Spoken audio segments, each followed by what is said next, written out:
Dark Souls isn't just a trilogy, it's a cycle, a story about fire and dark. Even the intro text of DS3 says it straight up: the fire fades and the lords go without thrones. That's literally from Safa telling us this is the end of the line. Kingdoms rising and crumbling, and the people cursed to repeat the same mistakes again and again.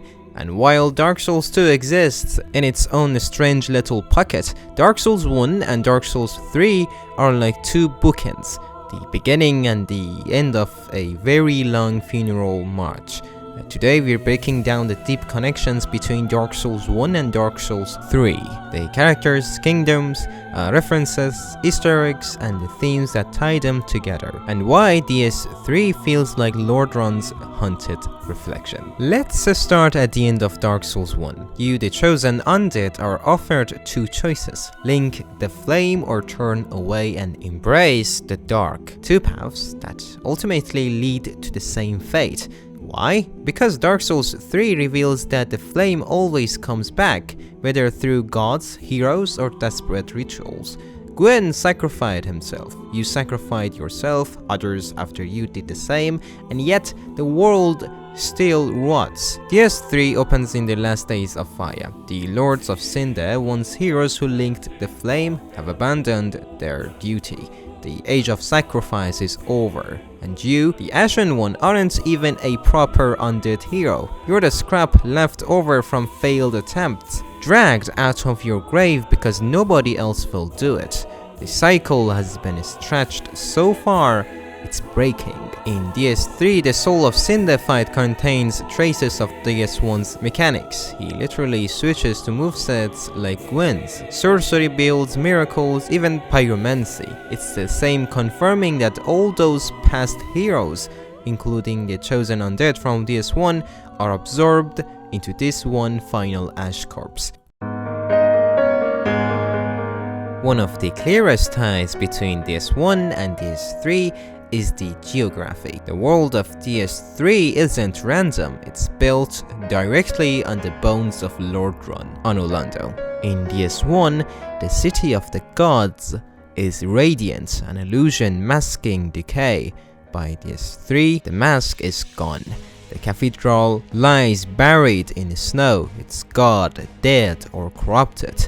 Gwyn is devoured by Aldrich, Smoke is long gone, and Ornstein has wandered elsewhere. Probably the dragon of Nameless King is Ornstein. Anulando goes from divine capital to feeding ground for monsters. The Silver Knight armor in DS3 says that they defended Anulando even after the gods fled, until only ashes remained. These guys literally stood watch for centuries for gods who abandoned them. And who do you find guarding Anulando now? As I said, a dark sun Gwyn, once the hidden god of Lordran, is dragged from his throne and is slowly devoured by Aldrich. It's brutal, a once mysterious deity reduced to food for a sludge monster who dreams of the deep. Now, Izalith and the Chaos Flame. In this one, the witch of Izalith's attempt to recreate the first flame gives birth to demons and the Chaos Flame. In DS3, we see what's left. Smoldering lake, a ruined cavern filled with demons' corpses. The once great demon race has nearly burned out. The stray demon on the high wall is a dying remnant. Even the old demon king, a mighty lord, is barely clinging to life. The chaos that once threatened the world is now just ash. You can't even find the demon prince soul in the Ringed City DLC. Its description straight up says, the last of demon royalty. Izalith's bloodline ends right here. If you explore in Izalith's ruins, you'll also meet Kirk, Knight of Thrones again. In DS1, he was a recurring invader tied to the Chaos Servants. In DS3, he invades one last time in the demon ruins, before his armor is left slumped in the cathedrals.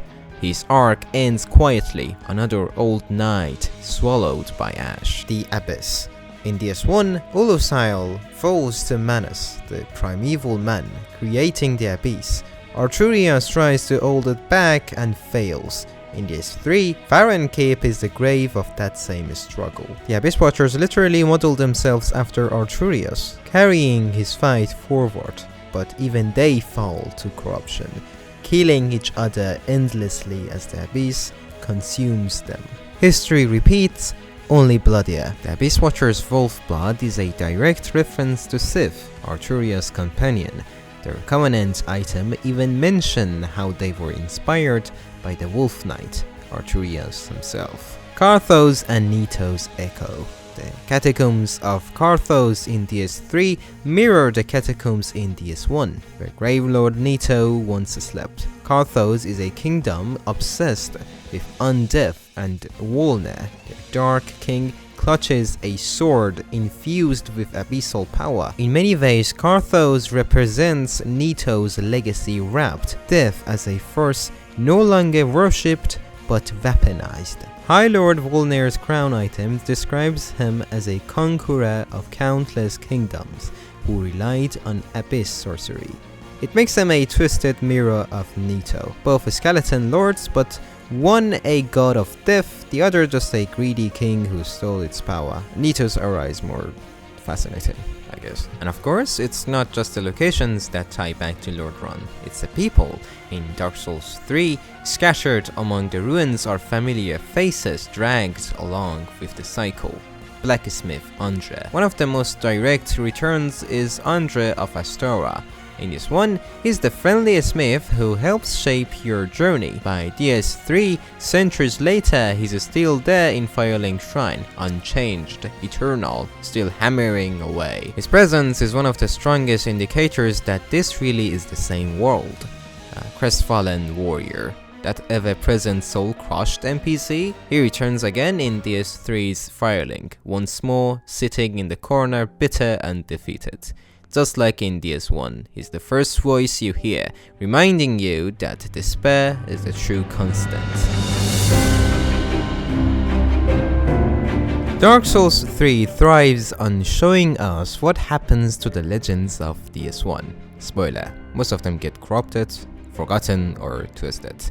Gwyn's lineage. In DS1, Gwyn is the god who linked the flame. His children Guinevere, Gwyndolin, and the Nameless King dominate DS3's lore. Guinevere is long gone, her illusion shattered.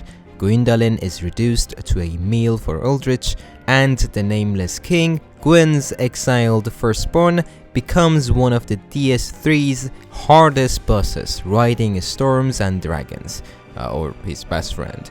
Their fates underline the collapse of divine order. The Nameless King's Storm Drake, the King of the Storm, is heavily implied to be one of the ancient, everlasting dragons from DS1, or his best friend or his best guard, Ornstein. That makes the Nameless King's betrayal of Gwyn even more brutal. He literally chose to side with Gwyn's old enemies, Nito and the Undead. Gravelord Nito, one of the original lords, is absent in DS3, but his influence lingers. The concept of death, necromancy, and bone magic thrives in Carthus and the Cathedral of the Deep. Even Aldrich's soul references him. Aldrich's boss arena actually has the statues of Guinevere and Volca melted into its design. Visual proof he devoured not just flesh, but the legends of Lordran itself, describing Aldrich as having dreamt of the deep sea, of fusion, of Nito's death and Menos Abyss. Seath the Scaleless. Seath's crystal sorcery lives on in the Crystal Sages and Oseiros, the Consumed King. Both are obsessed with knowledge. Both mutate into monstrosities. Oseiros, if I am saying his name right, even cradles an invisible child, Ocelot, a nod to Seath's twisted obsession with lineage and experiments. The Crystal Sage's staff description says they once served as preceptors in the Grand Archives, directly referencing Sif's original archives from DS1. That's why the place is filled with crystals and moonlight sorcery. The Witch of Izalith, or failed Chaos Flame, created the demons in DS1. In DS3, we see the end of that story, as I said. the old Demon King is the last living relic of Izalith, surrounded by ash of his fallen kin. That entire race, once a major threat, is extinct by DS3. The smoldering lake bonfire has Kulane's clothes buried near it. She was the only witch of Izalith who resisted the chaos flame in DS1, and by DS3, she's nothing but a memory. Brutal touch from FromSoft. Sometimes I really think that these guys, they don't really want us to feel happy. Now here's where we fold in the most of the returning DS1 characters. Sigmaya. Sigmaya's echo. Remember Sigmaya of Katarina from DS1? The Onion Knight with the clumsy charm? In DS3, his role is echoed by Sigward of Katarina. While not the same man, he's a spiritual callback. Same armor, same goofy Anna, same tendency to fall asleep at inopportune time. Sigward's quest even mirrors Sigmaya's right down to the bittersweet ending.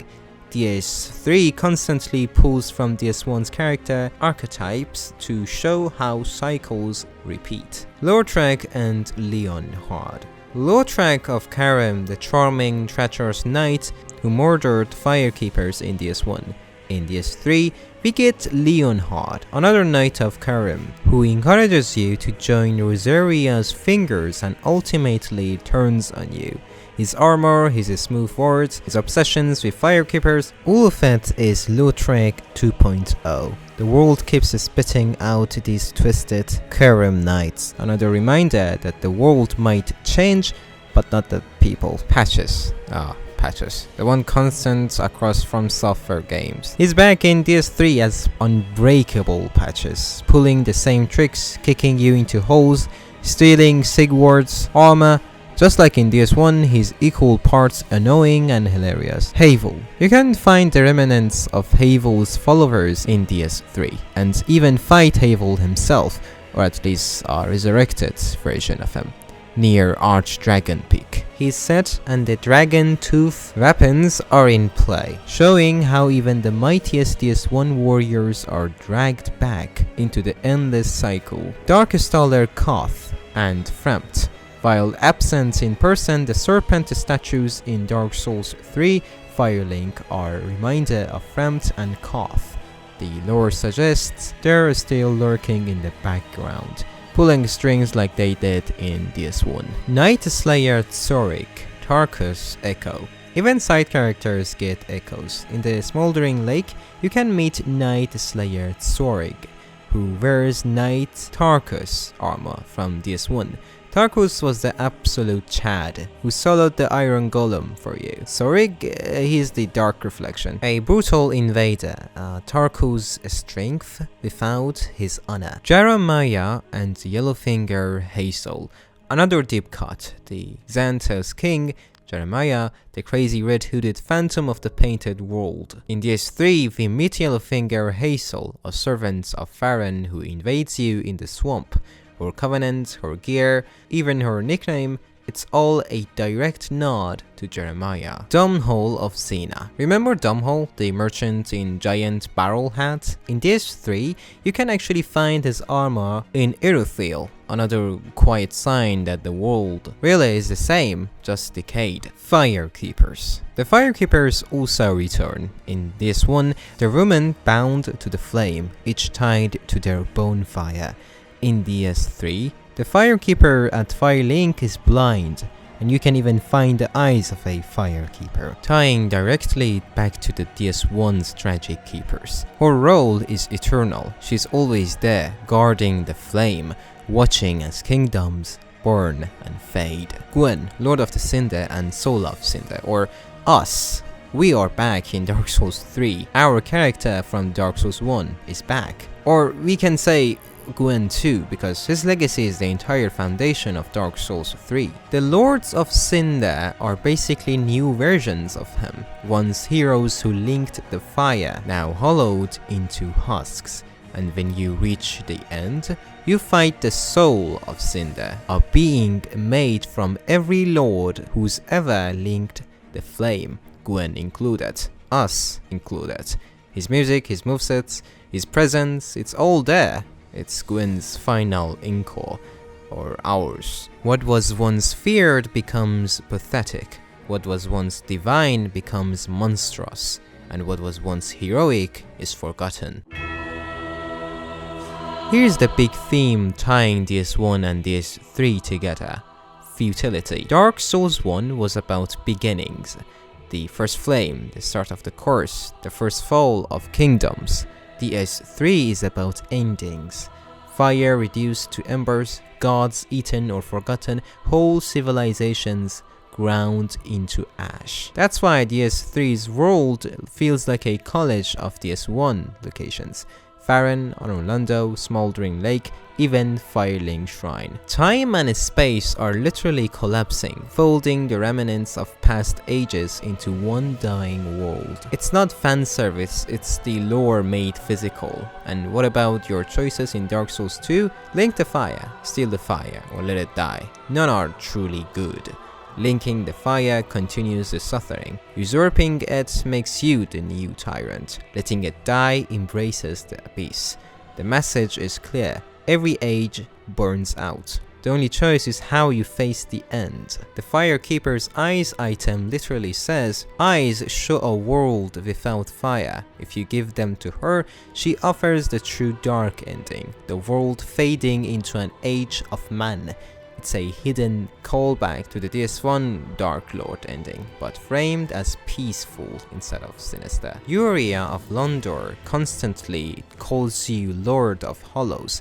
Londor is built on Carthus' legacy from DS1, the primordial serpents who wanted you to reject fire. DS3 confirms that Carthus' disciples never give up, and they've been waiting for this exact moment. And this futility isn't just shown in kingdoms, it's carved into the characters themselves. Andre still hammering, Patches still scheming, Sigward reliving Sigmayr's fate, even Havel raised from death to fight again. These aren't just camos, they're proof that the cycle devours not just places and themes, but people too. So what's the connection between Dark Souls 1 and Dark Souls 3? It's not just callbacks or Easter eggs or characters that are available in the game, it's a story about cycles. Lordran's golden age decays into Lothric's ash. The gods of DS1 become the monsters of DS3. Every great legacy crumbles, and the fire that began it all finally sputters out. DS1 is the birth of the curse. DS3 is its funeral. And that's why when you stand in the kiln of the first flame at the end of DS3, fighting the soul of Cinder, the literal embodiment of every hero who linked the flame before you, it feels like the entire trilogy has come full circle. Dark Souls isn't about winning, it's about persistence in the face of inevitable loss. And maybe that's what keeps us lighting that bonfire one more time. Thank you for watching. If you like this video, please like and subscribe. And until next time, don't you dare go hollow.